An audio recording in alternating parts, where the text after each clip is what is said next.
Hello everyone, welcome to Club Deck Corner here on Club at 22, the Rangers podcast. This week in Club Deck Corner, the dramatic finish to the Hearts game has us wondering more of the same but different. I am Scott Carney and joining me tonight is everybody. Ali, how are you?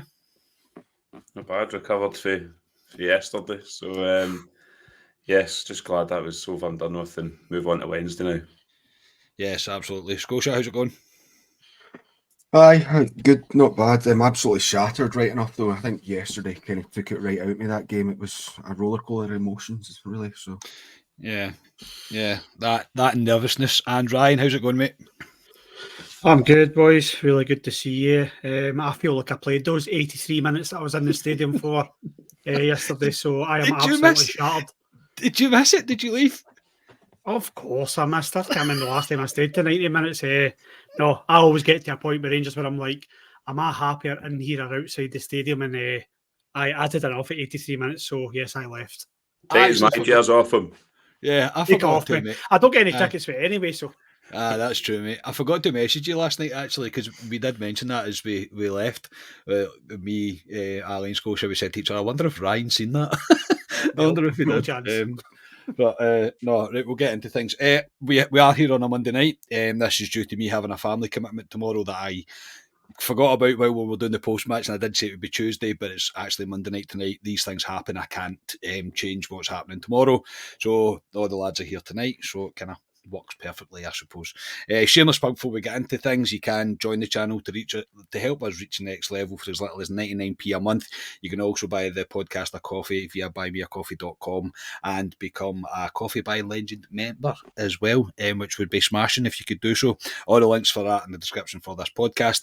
And if you subscribe and like, well, we're on the march to 6,000 now, which is bonkers. So yeah, if you could help us get there, that would be very much appreciated. So yes, tonight we're going to break down the Hearts game. What a roller coaster it was. Absolutely, it was a crazy game. Something that you don't see too often. Something that you honestly don't see too often. But we will get into things. We'll break it down. We'll speak about individual players as well. But an injury time double from Rangers saves what would have been a third home defeat in 6 games, and the point at the top is cut to 5. Ali, obviously, me and you did the post match. I'll come back to you, mate.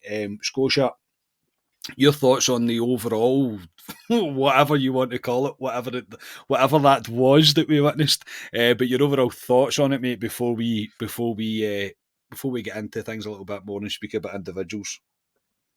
it was poor. I thought for 89 minutes it was a very poor game of football from Rangers. A couple of players that we'll probably get to weren't great.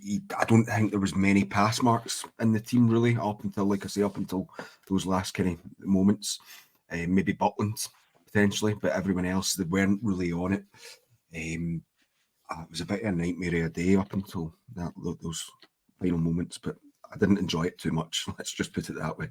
I enjoyed it in the end, but I didn't enjoy the majority of that game. Yeah, that's what I mean. And look, I think before I even come to you, Ryan, I'm pretty sure you messaged me, I think it was earlier on this morning, you said, look, I'm not going to hold back on the players, and neither will I. We will get into it.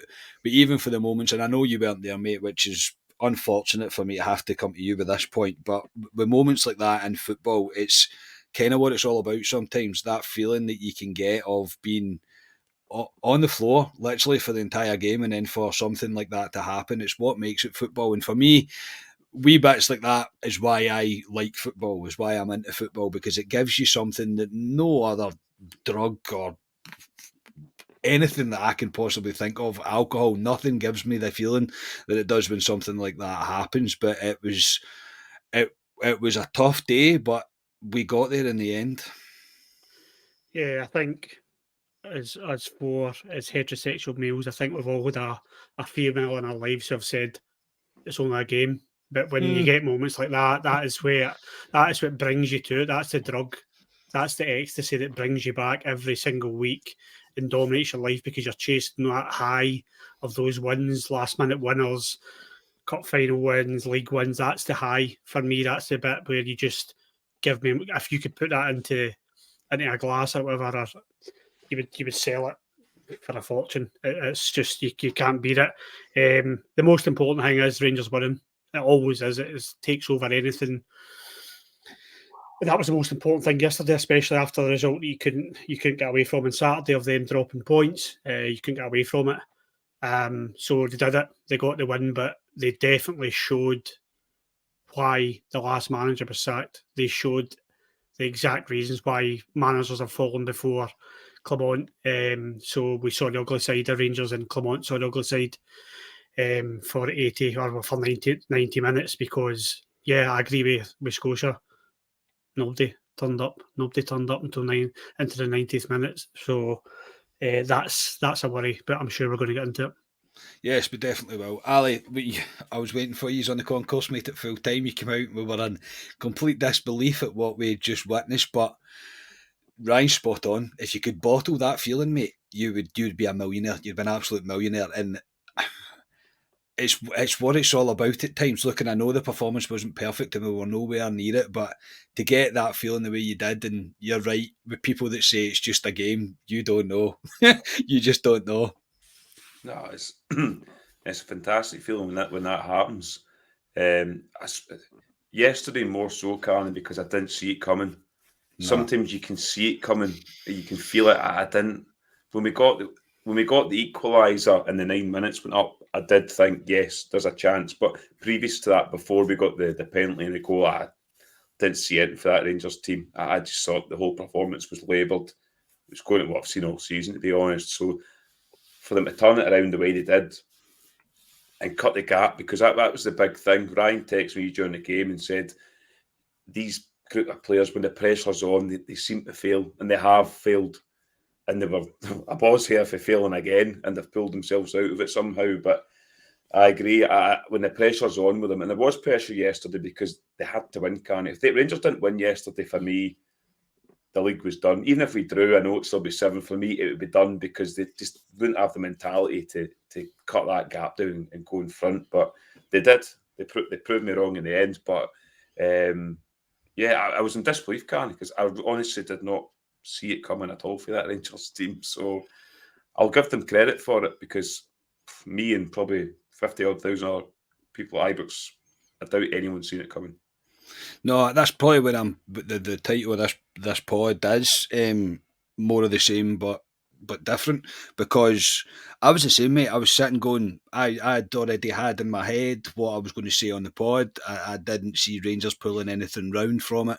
I was ready to say exactly the same thing, mate. I was ready to say this is the exact reason why this team needs completely ripped apart, and we need to take out the rotten core of it, because we're never going to win the league. I'm not saying yesterday's changed my opinion too much, but the way that the team and more so the crowd galvanised after that penalty late on, Scotia, there was like an audible roar of, right, okay, you've equalised. And I don't think really many people were celebrating the penalty. It was more so, we've got a chance, as Ali said there, and we had a chance to back the team, and I think it helped them. I really do think it helped them. And ultimately, mate, as cliche as it sounds and as easy as it is to say, we don't win that game under Michael Beale. No, we kind of, thinking back to when we scored against Aberdeen in the last minute and we won that game, when we came back from that, and we were saying we wouldn't do that under Gio, and then we're saying we wouldn't do it under Beale, because Beale got to that kind of stage where you wouldn't see that. Certainly not this season. You wouldn't see that from our team. But it was good, and I got to give credit to Tav for stepping up and putting it away, because I wasn't confident when he stepped up for that penalty. I don't think many other people were either. But credit to Tav for doing that, and also then obviously with the assist he got at the end. But it's what we needed really, because we needed that lift. I mean, we were staring down, actually falling further behind Celtic after them dropping points, which would have been the most Rangers thing to do, is that Celtic drop points and we go further behind. Yeah. So I'm glad it worked out the way it did in the end. Yeah, absolutely. Ryan, we'll stick with James Tavernier as the first player that we're going to come to. He's one of the old guard, if you like, and one that I was absolutely perplexed by him, really, by the full, I say, 83, 84 minutes before Rangers actually started to look like we were showing a bit of intent. And he's kind of like going out with, he's like going out with Scottish weather, is that you're absolutely raging at the wind, rain and hail, mate. It's absolutely teaming it down. But by the time you get to the pub, the sun's out, mate, and the next thing you know, you're sitting in the beer garden feeling very happy about yourself with a cold pint of lager. And that's what he is. That is what James Tavernier is. Look, Tav was one of the worst performers in that team, and I'm including Lammers and Dessers, by the way, and that two of which we will come to. But Tav was so poor. I mean, not one cross hit its mark, not one corner hit its mark, not one pass hit its mark. He misses a penalty.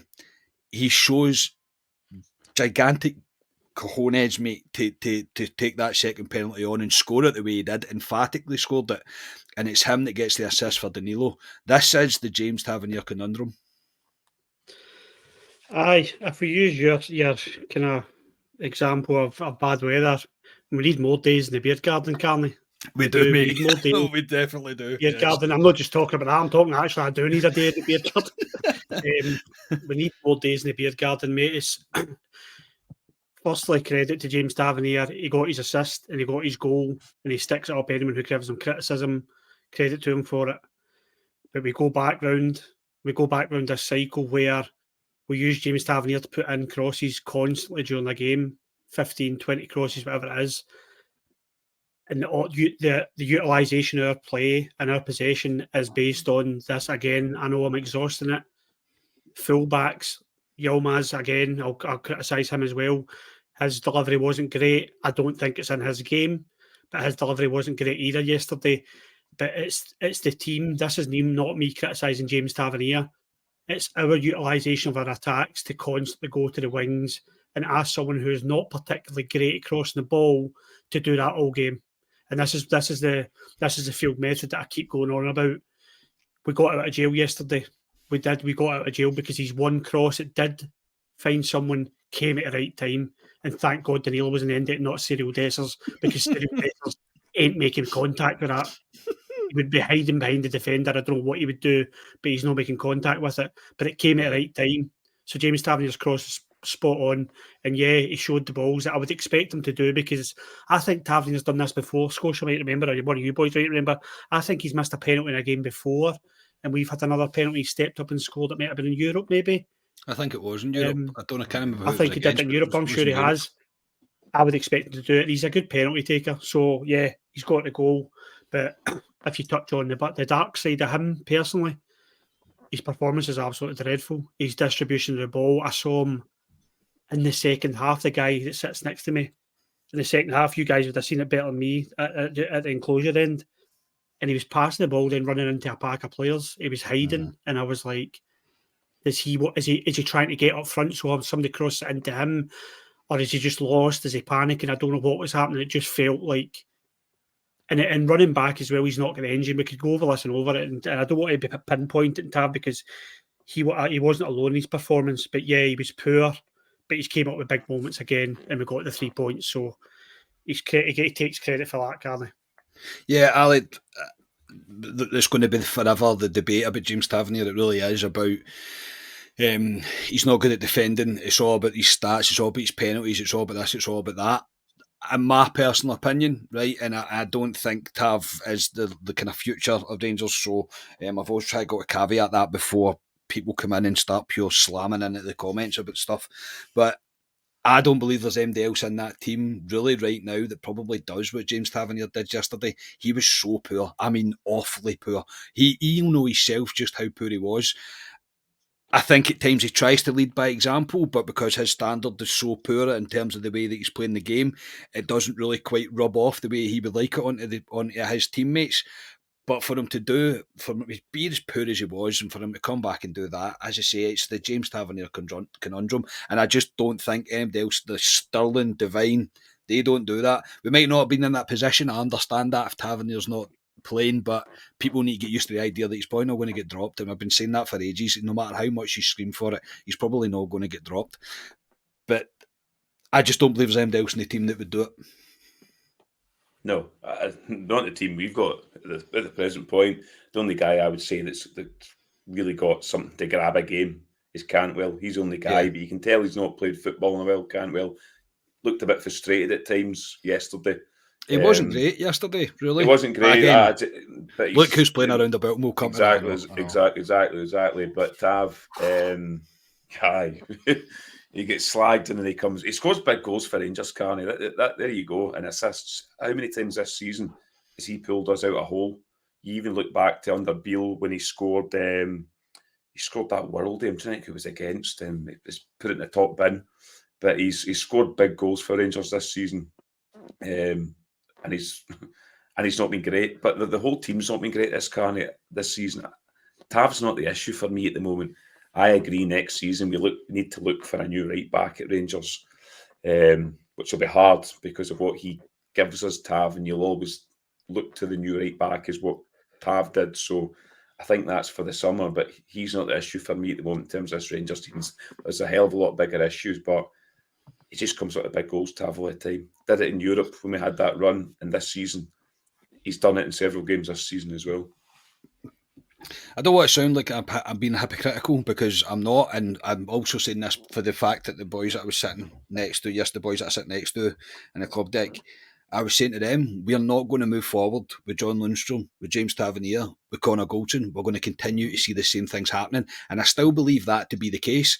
I still think that's not the long-term future of this squad, and I don't think Clement's silly enough to think that it is. He'll know that there's issues there, by all means. And Connor Goldson yesterday as well, he was atrocious. He was absolutely terrible. Him and Davis, Shankland had both of them on toast yesterday. He could have done what he wanted to them yesterday, which will bring up obviously the age-old question of why we're not signing him. Which after yesterday, at some moments I was going, why did we not sign him? Anyway, it's probably for another podcast. That Scotia, we'll come to Dessers and Lammers. Or Lessers, I'll start calling him, I think. I'm trying to make up a Jack Amara thing. Lessers, I'll call them. Now, they will always be, no, he's worse than him and he's worse than him, etc.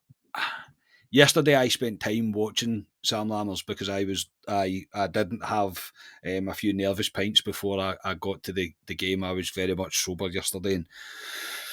And the guy's hiding in plain sight, mate. He's running into areas where he cannot receive the ball. He doesn't really want involved in the game. He looks like a guy that's completely short of confidence. And when you look at his track record of scoring, 3 goals in 155 years, you can kind of see why, mate. Yeah, I mean, we all said before the game that we can't be playing both Lammers and Dessers together. It's not working right now. You need to drop one of them or drop both of them ideally if we could, because it's not working. And Lammers was pretty poor. I'm surprised he stayed on the pitch for 83 minutes. I think he was on the pitch for, until Jack came off. I couldn't really believe that.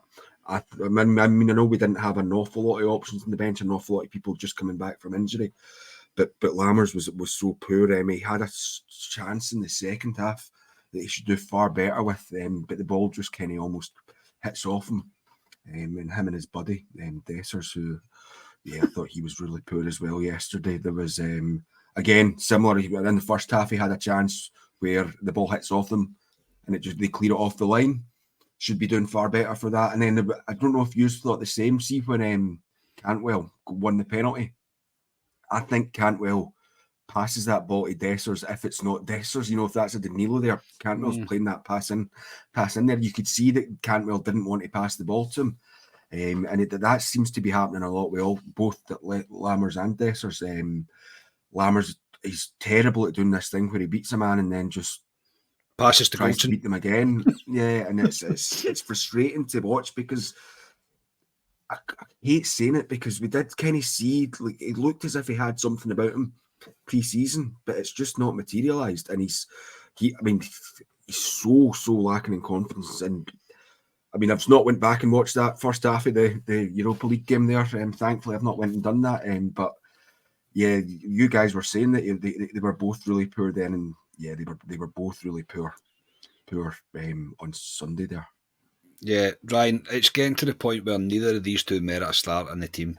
The manager can show some blind faith in them if he likes, but right now they're a detriment to the squad. They're a detriment to the team because it's just not really working. I think Lammers is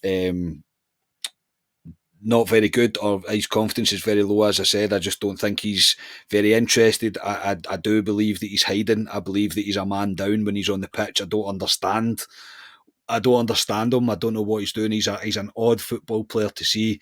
He'll do a wee turn on the halfway line, as you say, and you kind of go, oh, and Scotia's bang on. He goes back the way. But that's all he does. He tries to make himself look busy.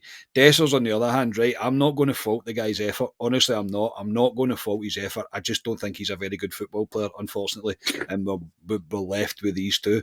It's true, but like I don't fault the guy's effort because I think you can see that he's trying, but he's just... There is nothing coming from the two of them, mate. And we're in November pretty much now, and you're like, we're going to need to take a loss on these two guys, but for the sake of both of them, they need removes from this team. Aye, very, very diplomatic, mate. Credit to you for the way you put that there. I don't know where to start with these two. I was always kind of dreading this at the beginning of the season when people start to criticise them, and I'm a big fan of players should try and play themselves out of bad form, try and get their confidence up. They play for Rangers at the end of the day. You always want them to do well. This is what I feared. I feared they would turn into just comedy acts, and that's what they are. I'm sitting with guys and we're laughing at them. We're laughing at them because of how bad they are. Lammers, they seem to be outdoing each other at the moment. Lammers is the biggest example of a confidence player I think I've ever seen in my life. You can tell, like Barry McKay was quite like this at times, I thought as well, where when his confidence wasn't there, he would make the wrong pass and he would just not want the ball. But Lammers, for me, I think he looks as if he wants to go home to his mum and just sit with her for a week, get a couple of bowls of soup in him, watch some rubbish TV and no think about football.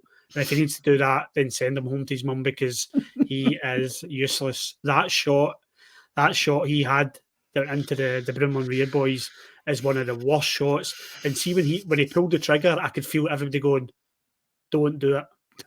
You're the last guy in the pitch that's going to put this in the bag. Don't do it. And it's one of the worst shots I've seen. He looks done. He looks as if he's getting a game because there is nobody else fit to play in his position at the moment. And I think that's very much the case. Dessers, yeah, I think you're right in saying there's effort there. I think that I laughed a wee bit because you said he's just not a very good footballer. That made me chuckle. He is not a very good footballer. Dessers, for me, I don't see it now. If Danilo's 50% fit, play him. If he's excited wearing this mask, play him. Just let him play because Dessers offers nothing. Absolutely zero. He doesn't strike me as somebody that's lacking confidence because he's trying to link up playing, but I just don't think he's ever going to suit Rangers. I don't see it happening for him. It's a long way back for a striker who's not scoring, and he's making Kevin Kyle look like a good signing now. He is well down the banter order, and the quicker players get fit, the better for us, mate, because they're becoming they're cult heroes for that mob now. I think that's the best way to put it. Yeah, Ali, it's never nice to pick out whipping boys, mate. It really isn't. They are human beings at the end of the day. I do understand that. But there comes a point where you go, I really couldn't care less anymore. And I was very much like that on yesterday, on Sunday, at Lammers. I was screaming to get Lammers off that pitch, mate, like at the top of my voice to get him off the pitch. We had the wool pulled over our eyes, mate, a wee bit during pre-season, I think, with him, where we thought there was something in there, but he is showing right now, as I mentioned, this is why he's not scored many goals. He's not scored double figures over the space of, like, it's 3 or 4 years, whatever it is. Ultimately, these guys are not up to the standard, mate, and there's a long way back, as Ryan says, when the Rangers faithful have made their mind up. Oh, it's massive way back. The problem is that they're the marquee signings, if you want to say this summer, the two of them, what we've paid for them. So that's why they're judged at that, but they've been terrible, Carney. Lammers, for me, again, the weekend, I wouldn't have started them, but it just, I know we're obviously short on options in the park at the moment, and that is why he is playing, but waste of a jersey for me, Carney. Hides, too lightweight, doesn't have the heart for it. That shot Ryan's going on about. I mean, I was the same. The guys I sit beside, we're laughing as well. We're having a joke about it, and it ain't a joke because we spent a lot of money on these guys and they're offering nothing towards this football team at the moment. For me, Cifuentes is back now. Tom Lawrence is back in training. Cantwell's now had a couple of games under his belt. Dessers does not play on Wednesday night, and he doesn't play against Hearts at Hampden. Sorry, Lammers I'm on about there. So, and then we go into Dessers. I said something last year, Carney. I remember saying it. I said, does Antonio Cholak strike fear into you if you're a defender? And I said no at the time. And I said no at the time, right? And I still didn't think he did, right? But he would be a major upgrade in Dessers right now. And I still don't even think Cholak's the answer for Rangers. But Cholak looks like the ultimate Bond villain compared to Dessers. Well, you look at bring it. Back Cholak, bring back Hadji. Well, you look at it and you go, we've ultimately replaced Cholak with Dessers, and we've spent double the money on him. And he's, I'd love to know who's. I mean, Michael Beale's obviously there was a guy that went over there and talked to him, signing for Rangers, but he doesn't look like a football player. He doesn't look like a striker. I've said it, he can't hold a ball. He's got no pace. Can he run behind? They are joke figures now. There are joke figures within the Rangers support, but they're joke figures, like you say, Carney, with other football teams. Luckily, we don't play Celtic until December the 29th or 30th, whatever it is. We don't play them in a cup because they would have an absolute field day with the two of them. And fair play at them, because I'd do the same if they had players like that. But they need to be taken out of this team, Carney. And I'm the same as Ryan. Danilo, 50% fit. He plays. The two, yeah. Can you imagine those two starting at Parkhead? I mean, that place would swallow them up. We've seen it with players before. It would drown them. They would cheer every touch they took, you know.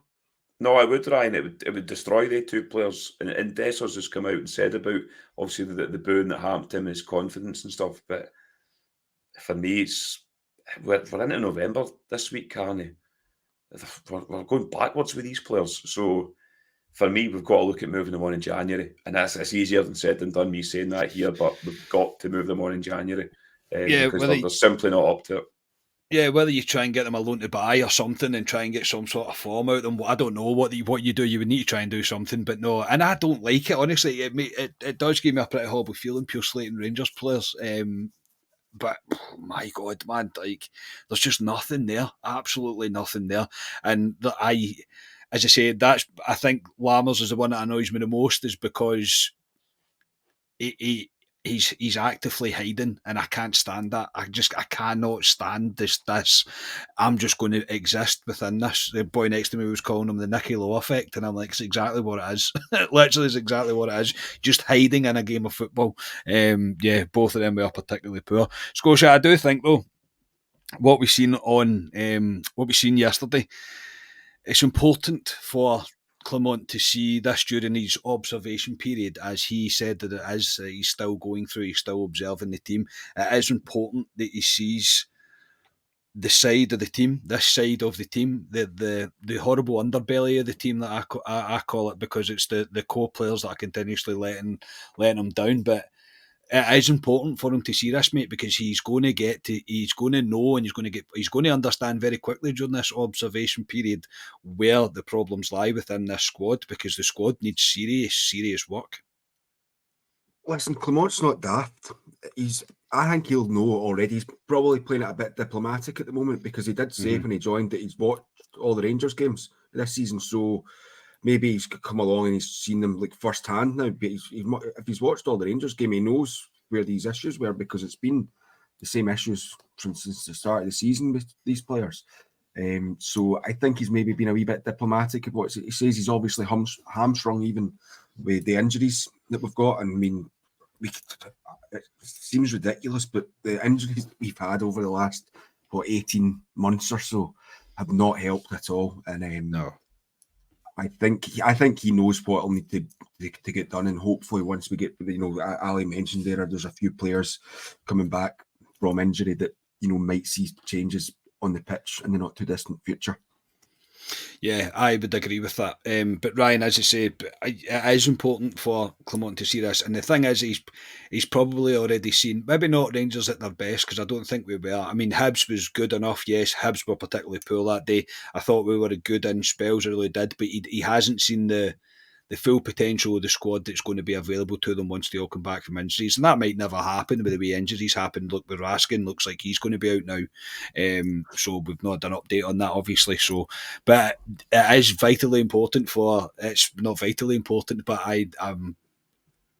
it's not going to do any harm for Clement to see these players at their worst. And yesterday, for 83 minutes until we took Lammers off and we actually had a bit of pace, a bit of drive, desire from a right-sided player in terms of McCausland, and obviously Jack coming into the midfield as well. Both, I thought, made a huge impact on the game, more so than Lammers and Dessers did the entire game. But it is important that Clement gets a full assessment of just what he's going to need to work with and where the areas of improvement are going to need to come. And I think people will be screaming for it. I know they will, like, for him to drop players and this and that. He is dealing with the cards he's been dealt right now.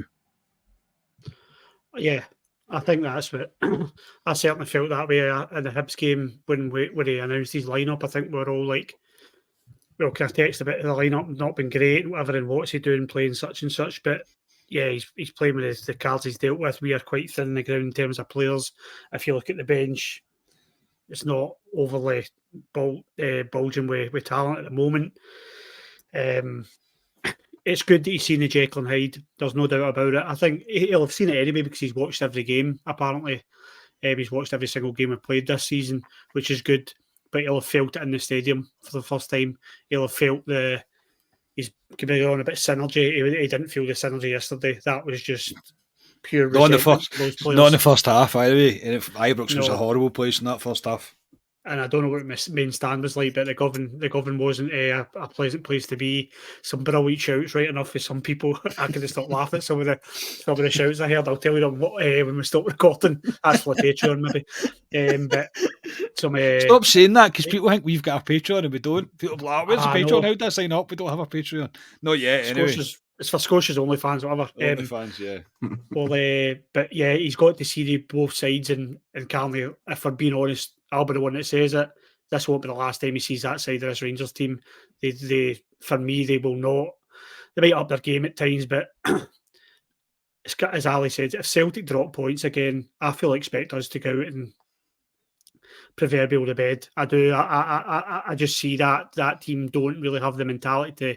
Yeah, they've done it yesterday. They've got lucky, but they seem to struggle to capitalise on it. I expect it to just come out the traps. Just shows that you've got this desire to put a marker down yesterday. Put a marker down and show that, do you know what? There's going to be a title race this year. We are here. We've had a bad start. Players haven't gelled with their old manager, but see now we're ready to go. Show them. Put a bit of pressure on them. There ain't no pressure on them. Yesterday, their fans would have been sitting waiting and us dropping points, and we didn't. We did well to get the win, but yeah, I just think it is good he's seen this side because he'll see it again, and that's where he'd start taking notes, analyse who's not up for it, and make the changes over the next 2 or 3 transfer windows. And that's what we said. He's got a huge job in front of him to do that. Yeah, Ali, as well, before we move on, the thing that he said in his post-match, Clement said in his post-match, was he wants players to never give up, and that's probably one of the bigger challenges that he has, is changing the mentality of the team. A lot of them have looked in the past as if they would lose games and it would have very little effect on them, and they didn't really have it in them to go and try and chase the win and to always win games, which is the mentality you need to have at Rangers. Whether that's right or not, that's not up for debate. I don't think it's just the way the world is when you're playing football at Ibrox. But it's going to be crucial for him to get that through the team. And look, all we've got to hope is the way that game ended, which was tremendous, and I still enjoyed it, and I'll still say I enjoyed it. It was a fantastic feeling, it really was. It was brilliant, and the celebrations were great, and it felt like it meant something, even though in the grand scale of things it probably doesn't mean very much right now, but to us it felt like it meant something because we've not seen that from this team before. We've not seen that team willing to go to the wall, and as soon as they got the crowd behind them after that's the second penalty, that when Tavernier scored the penalty, you could feel that all of a sudden the fans were wanting to be there with them, and we do want to be there. We want to support this team. So we need to hope that yesterday, the way that we ended that game, this is one of the seeds that he says it's all part of the story that he's building. We need to hope that this is the starts of the fruits of his labour, basically. We've said this a few times with this Rangers team. This is a platform to move to build from, and you look what happens.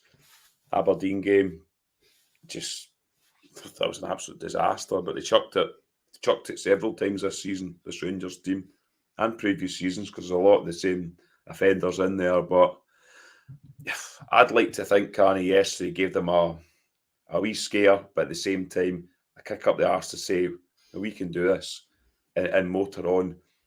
Do I see them doing it though, Carney? I don't know, because I've seen them do this with us, and we think, right, let's kick on, and then the next game is back to the same kind of football, and we're struggling again. So I really don't know, Carney. They need to go on a consistent run, this Rangers team, for me to really change my kind of mood with them, because I'm always expecting a bump in the road with them somewhere. I always am, and it's usually bigger games.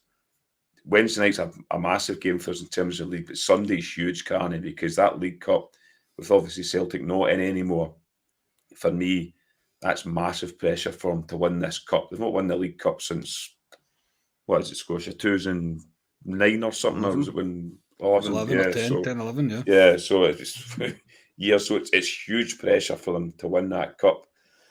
It's just the big games, Carney, for me, that they just seem to struggle. Like Ryan said to me when he was texting me, it's pressure games that these players usually fail in. So I hope they can prove me wrong going forward. And it starts on Wednesday night for me, Carney.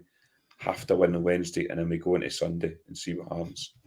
Yeah, and I think, look, there is big games that's going to come, and Ryan's right. Ryan's kind of spot on that at the very start of this pod he mentioned they kind of games are, and they kind of performances that we've seen from the majority of the team has been the result of managers losing their job.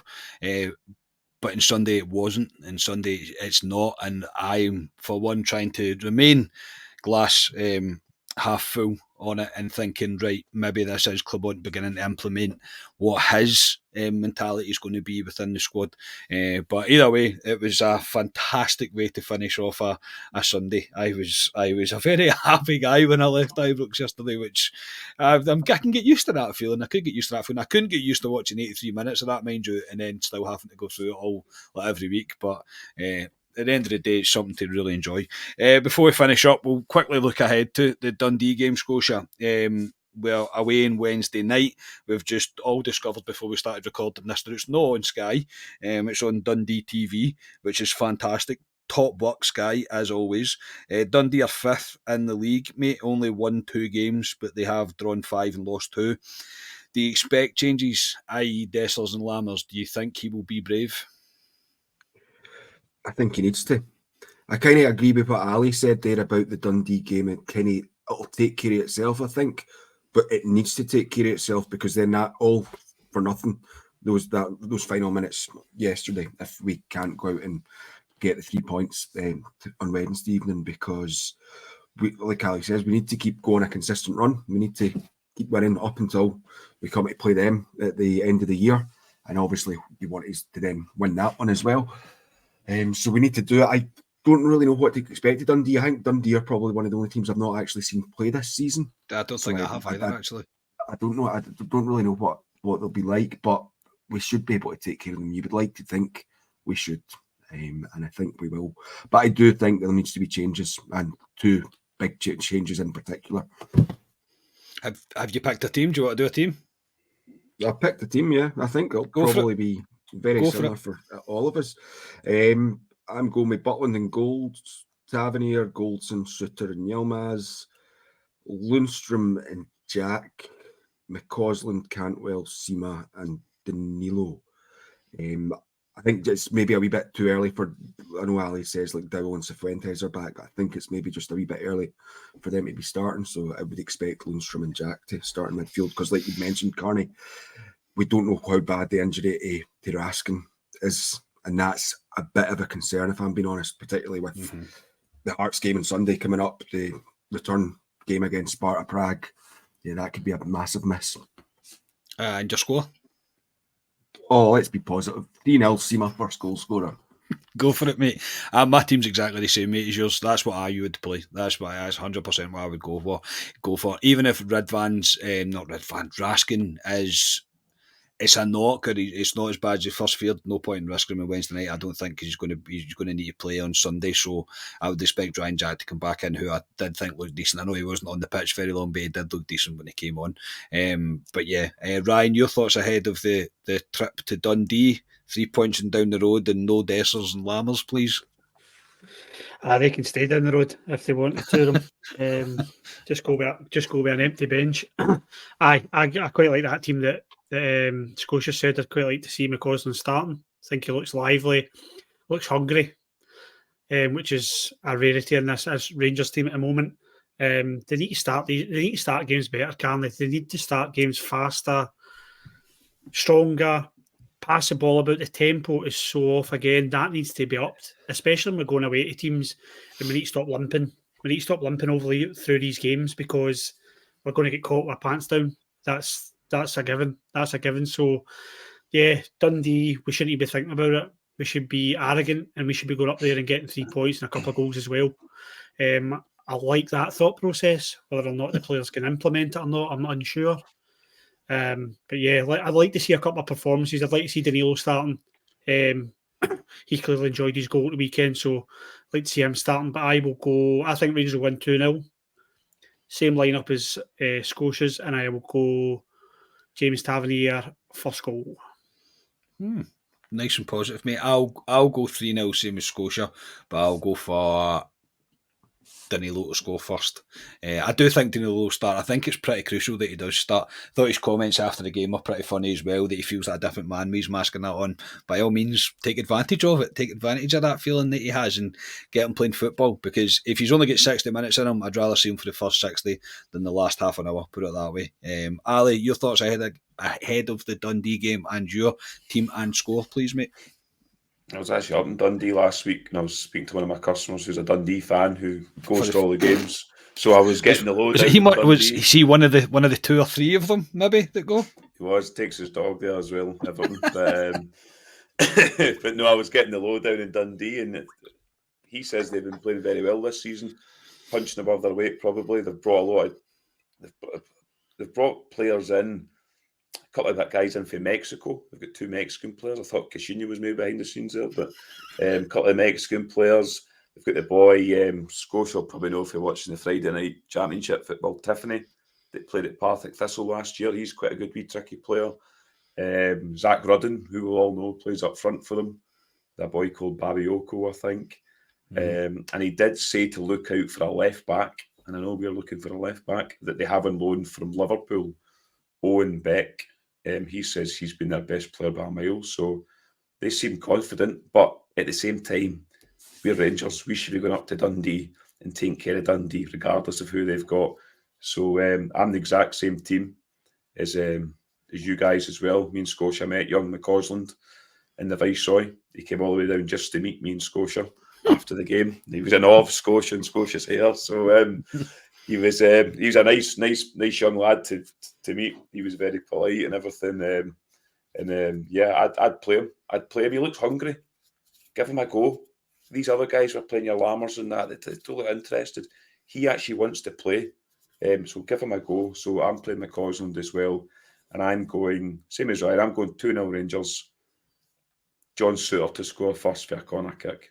And he's not hitting the corner and putting it back in there. Who's hitting the corners for you then? I don't know who's hitting the corners. Cantwell on the corners.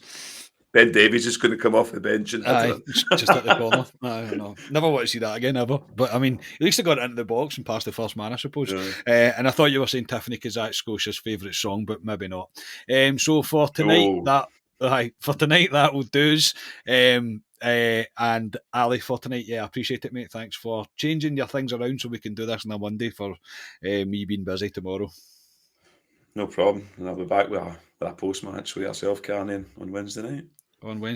Scotia, cheers, mate.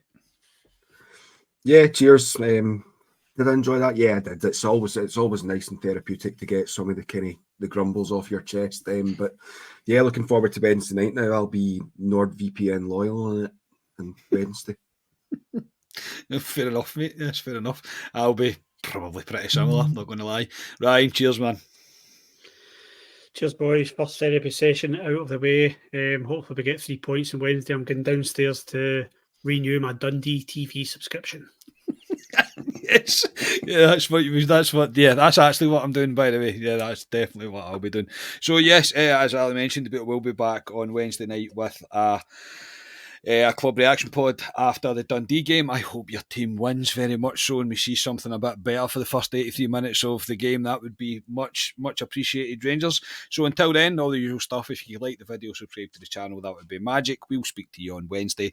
We are Club at 22, the Rangers podcast. Cheers, everybody.